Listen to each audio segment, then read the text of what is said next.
Are your comic books all over the house? Is your relationship strained because of it?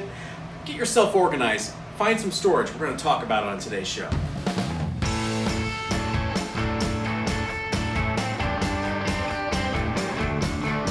And welcome to Bronze and Modern Gods, Episode 5. I am John, joined as always with my best bro, Richard. Over this way. You're this way. I'm that way. What's going on? Not much. How you doing, John? I'm doing good. You saw the teaser. You know what we're talking about this week. How can you store your books? They're all over the place. We're going to tell you the best bags, the best boards, the best boxes, even comic book insurance, and even how to display your comics so you can be like a really cool guy like Richard there. Look at that. Yeah. Look at you. But we're also going to talk about some other things. We have a viewer question this week, our first one. Very excited about that. We have an artist spotlight on John Buscema, and of course our underrated books of the week. But we don't start this podcast without showing off our nerd shirts. You first. Okay, I have a Spider-Gwen shirt. What? They have those already? Is that custom or is that? No. My wife found it at during her comic book shirt shopping. She actually went shopping specifically to stock me up with shirts. First of all, let's give props to your wife for supporting your hobby. Yes, she does. Great woman.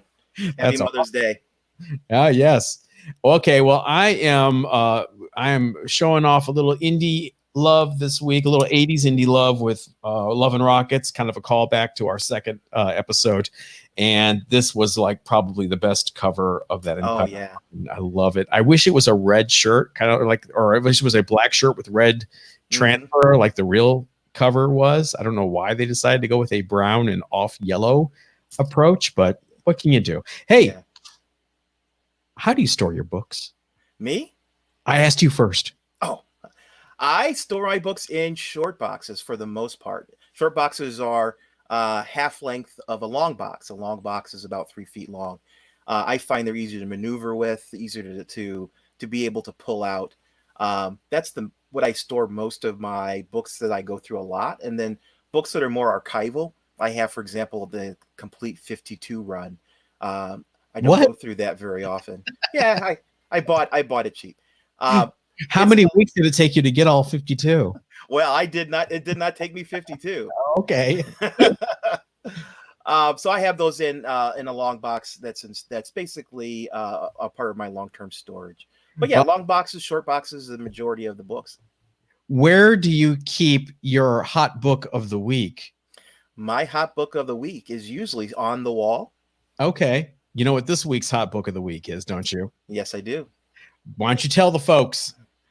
The hot book of the week this week is Nova #1.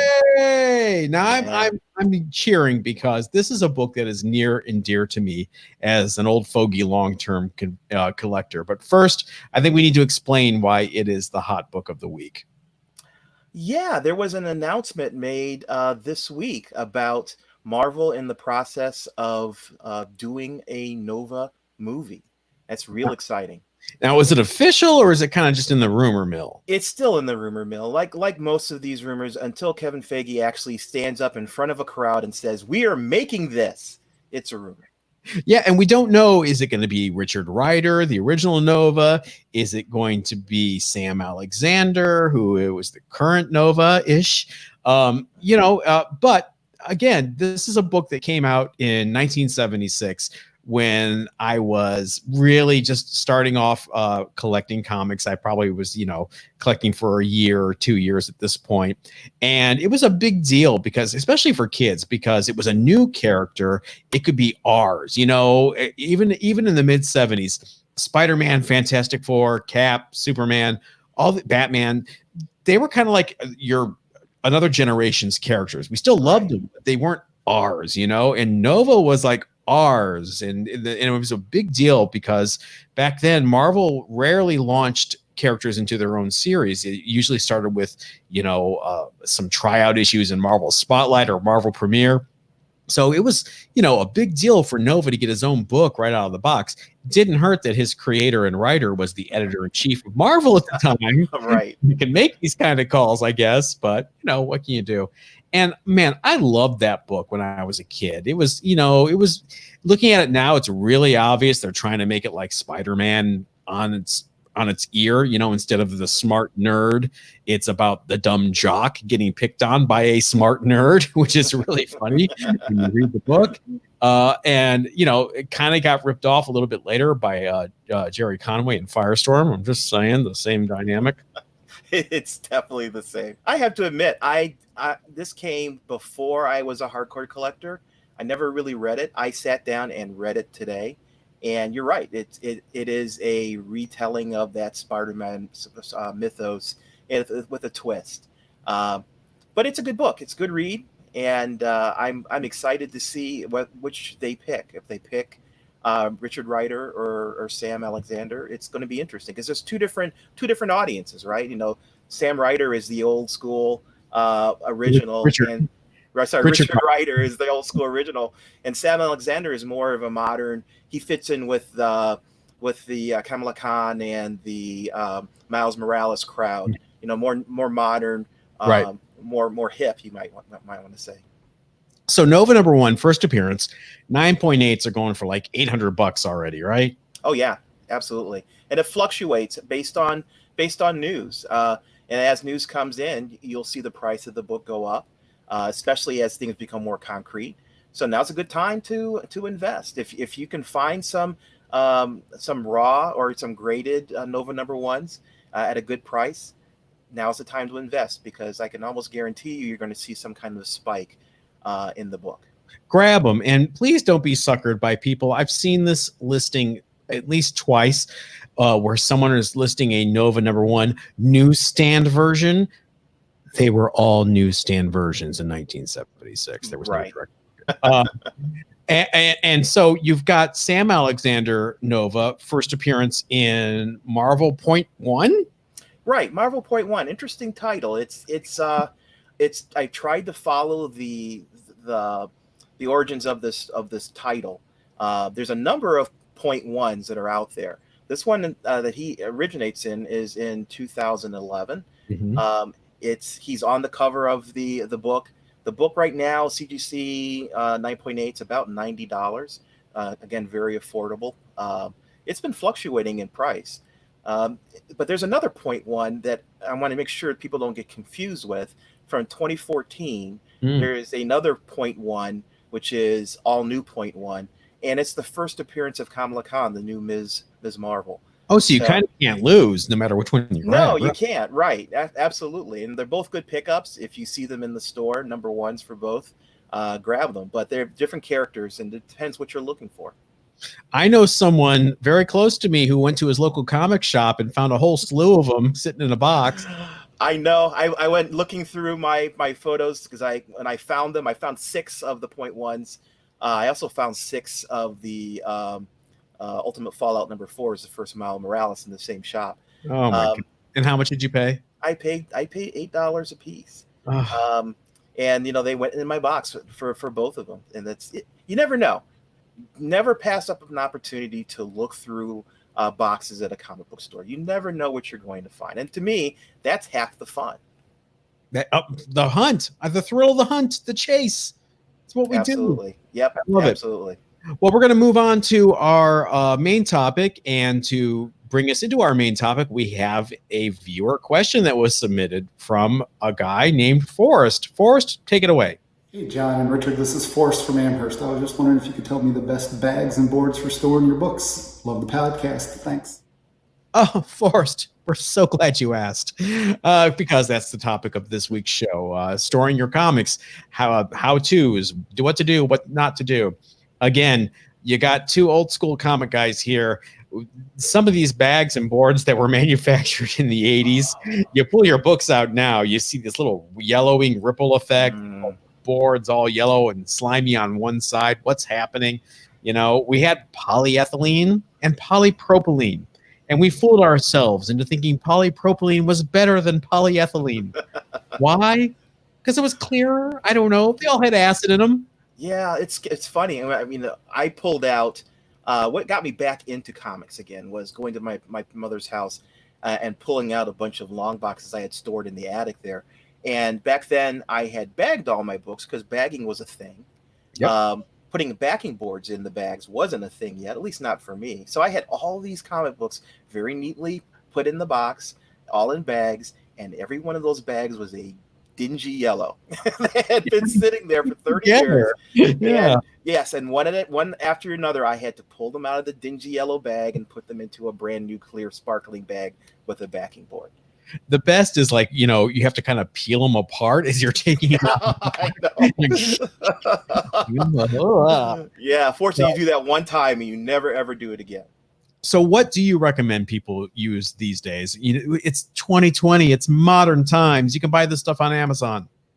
Yeah, there are a number of choices people have, and it really depends on personal preference, and sometimes what you're storing in them. There are a number of different kinds of bags. Higher end bags from a company called Mylite, for example. They're Mylar bags. They're very, very, very optically clear, meaning you can see right through them. They add a kind of a sheen to the book, a kind of a gloss. So some people will use them to introduce gloss in a book that has lost this gloss over time. And they're supposedly archival quality. They're acid free. They're inert, which is a term I always love because people act like they know what it means. I have no idea what inert means. I just like saying it. They're inert. Yeah, they're nice. They're expensive is their biggest downfall. So if you're bagging a lot of books, it's not something that you would do for just general population in your collection. You would target things like your Spider-Man #1s or your your Hulk #1s, things that are high value, things that you want to protect. You would look at putting in those kinds of more expensive bags. And if you're just buying modern books to slab and flip or whatever on eBay or Instagram, don't waste a Mylite on them. You can buy some really good, actually acid-free plastic bags and boards. The boards aren't plastic, from BCW and you can get these if your local comic shop doesn't carry them. You can get them on Amazon fairly cheaply. The magic of Amazon, even in these pandemic times, is they'll arrive tomorrow. Right. You could just wish them into existence almost. They're already on their way. Exactly. Yeah. So it's great. And there's two kinds of bags. There are the bags that have basically a flap. You fold the flap down, and then you put a piece of tape on the back of the bag, just to seal the bag closed. John and I both have had horrific experiences with tape pulls from those flaps of tapes on the back of those bags. So be very, very careful with those. They have adhesive on the back. You remove a little clear plastic piece off the adhesive, and the bags are basically self-sealing. So there's no tape to get involved in a tape pull. Usually, they're nice. There's two things. Well, you know what the first one's going to be. The first one is actually that little plastic piece you peel off, which is awesome. Sticks to your hand for like 20 minutes if you try to get it off. Yes. Static or something. And while you prefer the self-adhesive bags, I do not. And this is where Richard and I have knockdown dragouts. Because at least with a tape bag, I can fold the tape down, put it away. I don't have to worry about it for a second. I will share a story with an example for you of a book that was in a self-adhesive bag that I was getting ready to submit to CGC. I took it out of the bag. I wanted to take another look at it. I think a visual will be the best way to describe what happened. First of all, look at this. It is a Batman 400, first appearance of Man-Bat, 7.0. White pages. It was a 9.2 minimum. Looks beautiful, right? What's wrong with this book? Why is it a 7.0? What? Oh, look at that. Yeah, Whoa. that tape pull is pitiful. It's horrible to see. I did the same thing with a Amazing Spider-Man #43. Beautiful book. I put the bag with the self-adhesive face down on top of the comic book by accident, and they sucked together so that you could not separate it without pulling. And yet you still defend this. I still do. Bag. I still do. I will not, because it turned a $575 book into a $350 book in the span of a half a second. Yeah. And I was in the Army. I'm an Army vet. You're welcome. And I have a bad case of soldier mouth still 30 years later. I don't think I've cursed so hard, so loud, and so much in my life than when I ripped that comic book. I hate it. But learn from my mistakes, or listen to Richard and ignore me and just. It is a matter of preference. Whatever you prefer, I would recommend. I mean, they're not very expensive. They come in bags of about 100. Buy one of each and try them out. See what you like. And Ruin a book. Ruin a book or two. Yeah, I'd pick something unimportant, but that's just me. To try them out, see what you like. Now, John, there's another component to this, right? Not only do we have the bag, but we also have the board. And again, I grew up in the time where boards were a luxury. My first comic book collection were in long boxes with no boards. So after some time, they just kind of went, and they had these big bends where they just kind of settled with time. The boards help with that. You've got, again, some acid-free options that are actually really affordable right now. And you have some, again, the Mylite company, the Gerber company makes these just heavy fullback boards. And those are really sturdy. And those are great for your expensive books. I can't recommend them enough. I will also say, in terms of both bags and boards, even for modern books, stay away from the current and modern size bags. Correct. Why would you want to try to jam your book into a snug fitting board and bag when you'll bend the corners, you'll round them, you'll catch it on something? Splurge and go for the Silver Age size. Yeah. Give yourself. I buy two kinds of bags. I buy the regular, the Silver Age size bags, and I buy magazine size bags.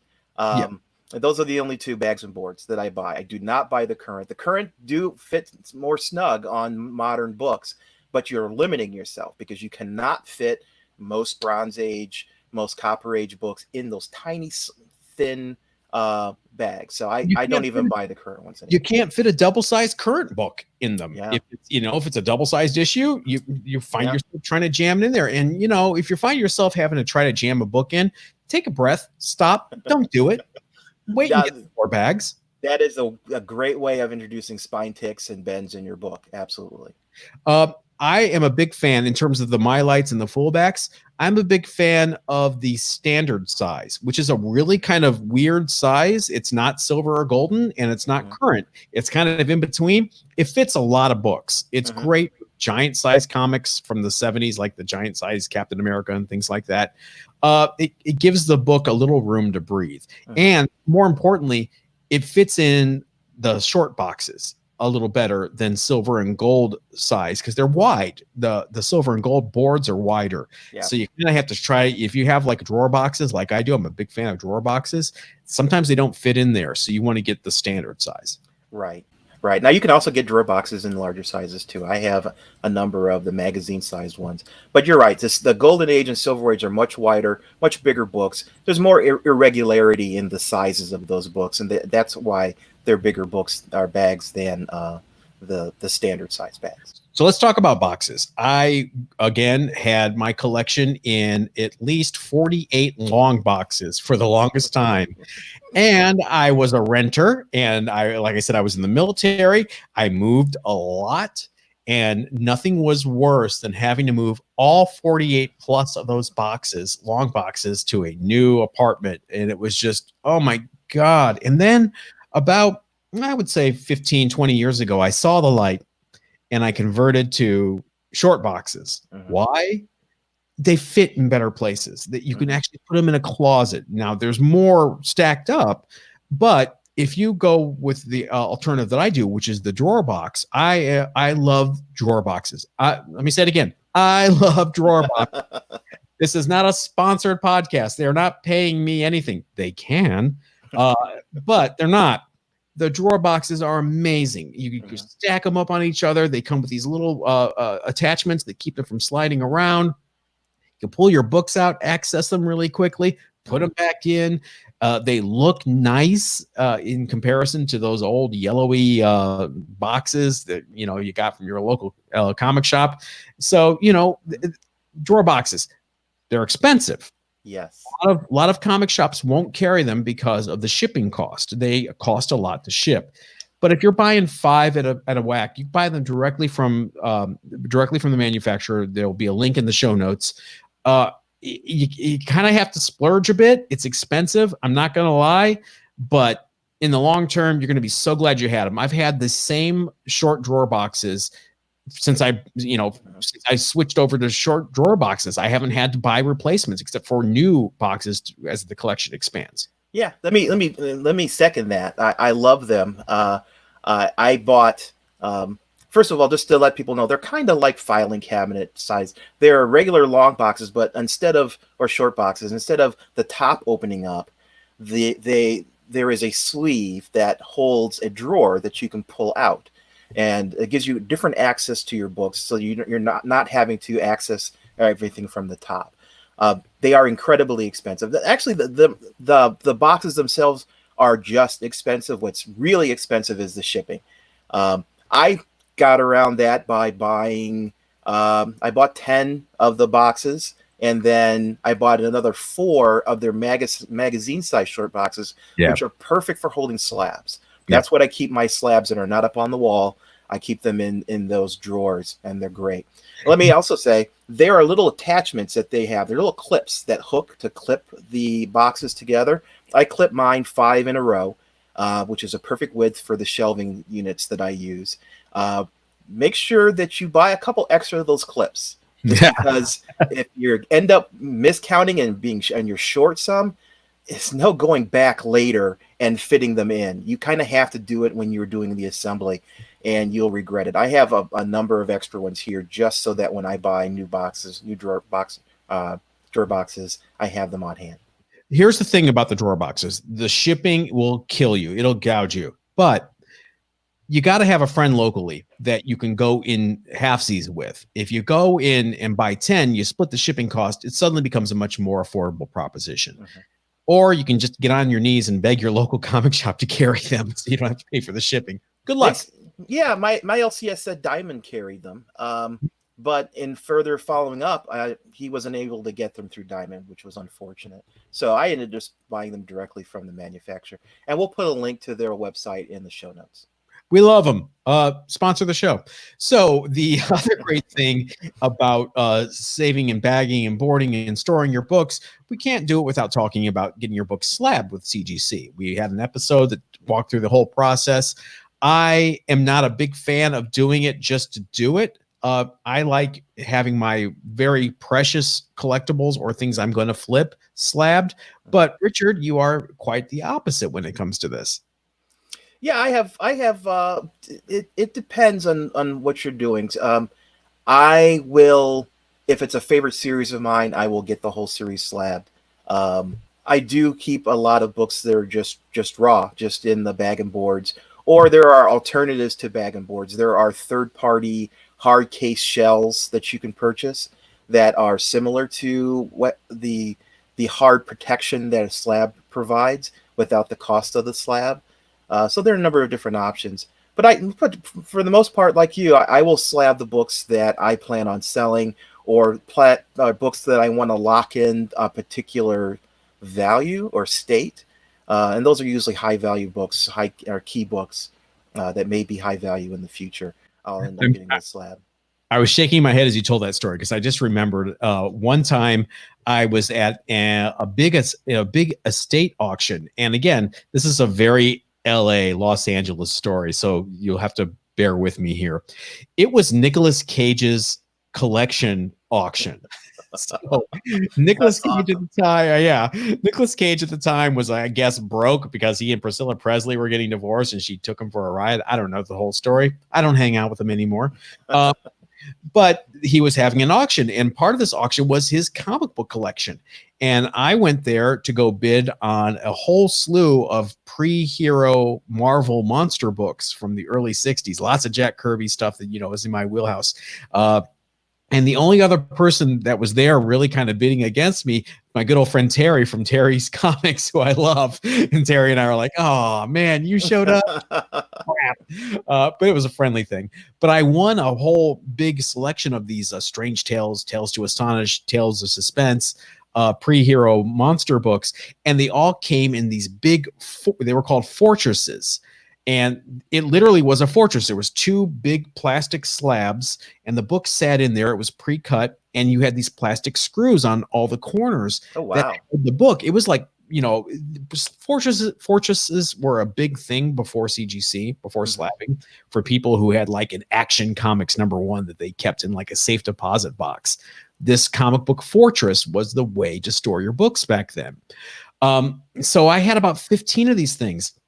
And I had never encountered them before, and I was sending these books off to get slabbed. I didn't want them, so I take all these fortresses, and I throw them in the dumpster. Oh no, And they're no! gone, right? So flash forward like 6 months later, I'm on the internet and I see these people on the CGC boards desperately looking for fortresses, and I'm like, why do they want these big bulky things when you can get your book slabbed? And then I look, and they're paying like so much just to have these empty fortresses. I must have thrown away a couple $1,000s worth of fortresses that I could have just resold. So I love stories like that. Oh, no. See, that just teaches you a lesson. Never throw away something that someone else may have value in.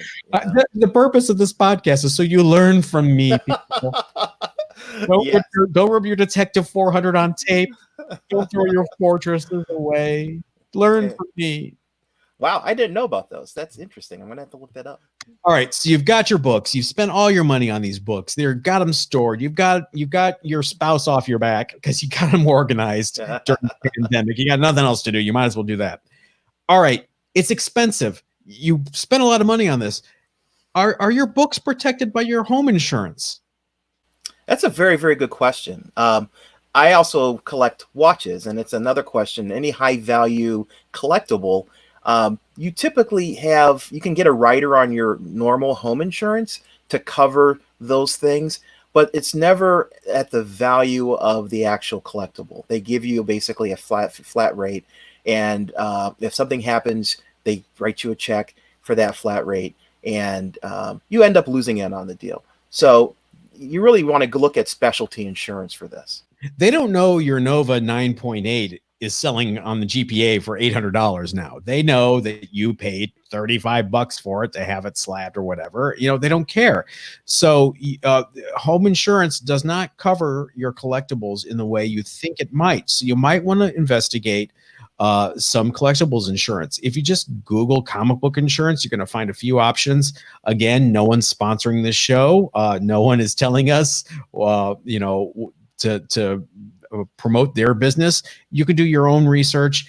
I find that some of the bigger auction houses like Heritage offer some sort of partnership with some insurance companies you might want to investigate. I know I did because, it just takes one flood if you're living in a water-prone area.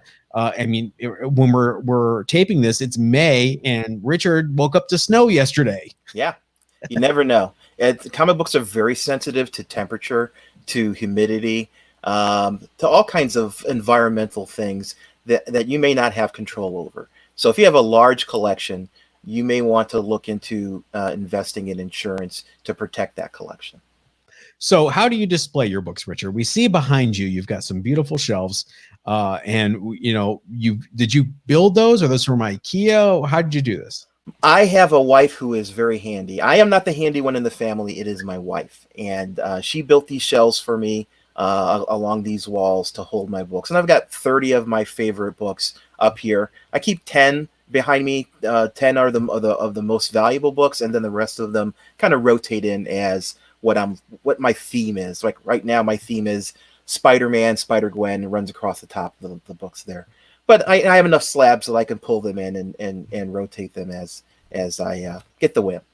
I'm not big on displaying my books. I need to do that a little bit more. I'm always afraid of sunlight and UV fading, like that. Again, growing up in the 70s and 80s where I saw comic shops, they would have back issues in the window and they would never take them down. And so you would have a Spider-Man #1 where he's not so red anymore. He's kind of an off pink. Yeah, bleaching is a problem. It would break my heart.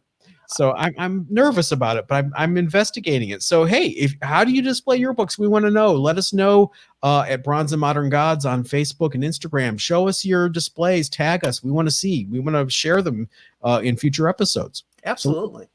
And let me say, I use LED lights to display most of all that I have here are LED lights. They do not generate UV, which is the thing that books are sensitive to.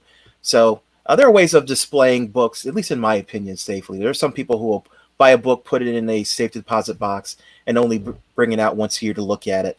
I can't do that. I enjoy the covers. I love looking at the covers, and to me, that's the real draw of comic books. So if I can't see them, I'm not enjoying them.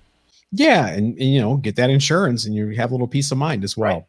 Right. So let's move on to our artist spotlight this week. You picked him this week, Richard. So why don't you introduce him? It is John Buscema. It seemed to be appropriate that since Nova #1 is our book, he and Marv Wolfman created Nova back in 1976. He's a great artist. He's a very iconic artist. One of his covers is the famous Silver Surfer #4 with Thor on the Rainbow Bridge, which I can't remember the name of right now. The Rainbow Bridge. The Rainbow Bridge, is it? Okay.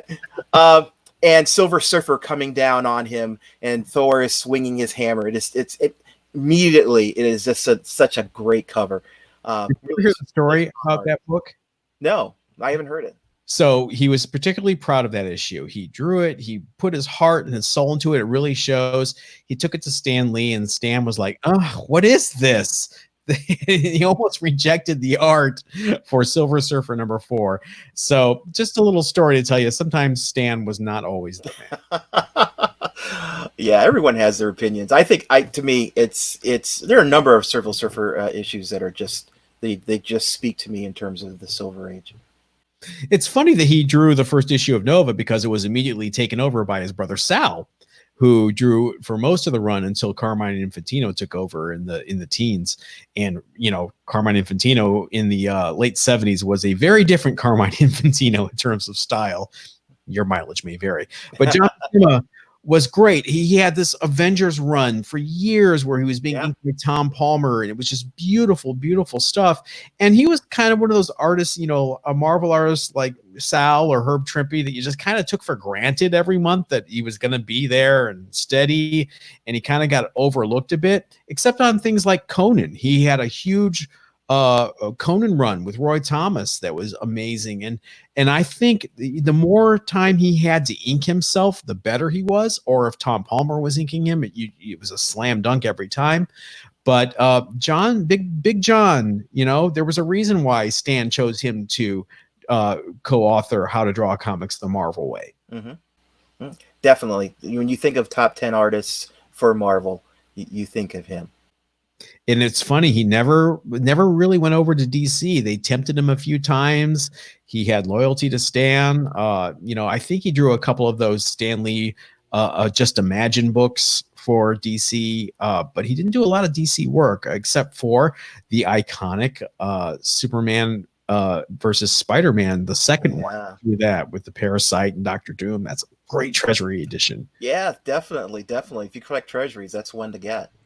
Speaking of Treasury editions, we're on to our underrated books of the week. I love a good transition, don't you? I sure do.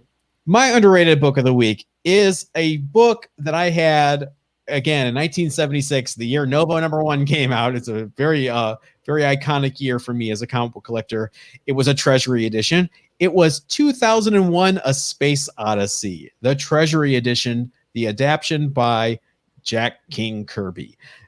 This book is like taking, I don't know, 19 hits of acid and inhaling some carbon monoxide and wrapping a paper bag around your face and cutting off the oxygen for a few minutes, whatever things you're into.